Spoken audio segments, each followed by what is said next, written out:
Est-ce que le quoi qu'il en coûte, c'est terminé? Est-ce que vous êtes désormais sur le sur-mesure? Attention, parce qu'il y a beaucoup d'entreprises qui vous écoutent, il y a beaucoup d'entreprises énergétivores qui ont encore besoin d'un peu d'aide.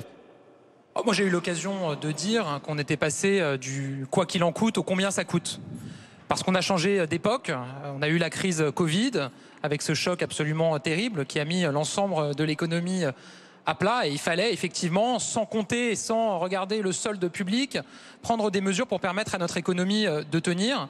Aujourd'hui, on est dans une crise qui est un peu différente. On a par ailleurs fermé la parenthèse de l'argent gratuit, et donc effectivement on doit davantage être capable de cibler nos aides publiques, et vous avez vous-même cité des entreprises qui sont particulièrement énergétivores qu'il faut accompagner davantage évidemment. On a parlé de souveraineté, au-delà de l'incantation. Qu'est-ce que peut faire, qu'est-ce que fait l'État français pour aider à la souveraineté industrielle? L'idée de souveraineté, elle est à la fois très ancienne et très neuve. Elle se confond pour une part avec l'idée même de démocratie. Il s'agit de dire qu'un peuple, une nation, un État doit être capable de maîtriser son destin. Et elle est très neuve parce qu'elle a rejailli très fortement ces dernières années. Elle est d'ailleurs maintenant dans l'intitulé même du ministère de l'économie et des finances.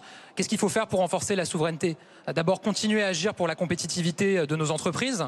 Je suis en plein débat budgétaire en ce moment au Parlement, et l'un des grands débats, c'est la suppression de la CVAE, puisque une partie importante des oppositions sont hostiles à la suppression de la CVAE. Or, nous pensons au gouvernement, dans la majorité, qu'il faut continuer à agir pour réduire notre écart, notamment avec nos voisins allemands. Puis c'est aussi... Vous confirmez que ça sera en 2 fois dans le budget 2023 et le budget 2024. Absolument, absolument. Nous tenons sur ce sujet-là, évidemment. C'est une très bonne nouvelle.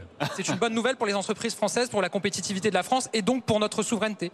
Puis c'est aussi investir, comme on le fait sur des enjeux absolument fondamentaux. Et je crois que dans quelques minutes, on aura l'occasion de parler d'un enjeu absolument fondamental qui est celui de l'aviation.